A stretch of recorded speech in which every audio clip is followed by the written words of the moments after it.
ibicuruzwa ugomba kwirinda kugira ngo wigobotore ingoyi y'ubukene. Iki ni igice cya kabiri tugiye kukugezaho cy'iki kiganiro. Zirikana ko mu gice cya mbere twabagejejeho ibintu by'ingirakamaro byakugirira akamaro mu buzima bwawe. Niba ari bwo bwa mbere udusuye, turagushishikariza no gushaka icyo kiganiro kuri channel yacu ya Niyonzima Emile Official.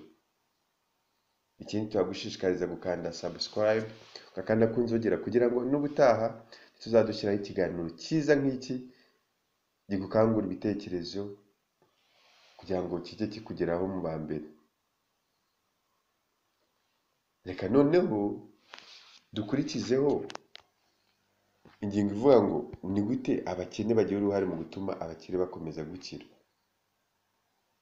Ubushakashatsi bwakorewe kuri iPhone mu mwaka wa 2018 bwagaragaje ko buri munyamerika wese aba ashaka gutunga iPhone igezweho, nubwo yaba adafite ubushobozi buhagije akaba yayikopesha cyangwa akayifata nk'ideni. Abantu badafite amafaranga ahagije usanga bashyira ku mwanya wa mbere kugura ibintu bihenze, urugero nko kugura nk'ibikoresho bya Apple nk'uko turi kubivuga. Zirikana ko Apple ari imwe mu masosiyete 10 ya mbere akize ku isi. Ni iby'ingenzi nk'uko tubibona mu gitabo cya The Richest Man in the Babylon, kwihemba mbere y'ibindi byose. Ibi bisobanuye kwirinda kwikuraho amafaranga uko twiboneye kose. Zirikana yuko amafaranga ari imbaraga, bityo kuyikuraho ni ugutakaza imbaraga. Kwihemba mbere bisobanuye gufata amafaranga wakoreye ugakuraho igice runaka ukakizigama cyangwa ukagikoramo ishoramari, aho kubanza kugura ibintu bihenze ushaka kwigeranya n'abandi cyangwa ushaka kwigira umukire kandi utariwe. Kugira amafaranga menshi sibyo bishobora kuguhindura umukire, kuko hari bamwe bavuga ko impamvu batari abakire ari uko batinjiza amafaranga menshi. Ariko no kwinjiza amafaranga menshi udafite umuco wo kuyacunga neza bishobora gutuma utaba umukire. Niba winjiza amafaranga make,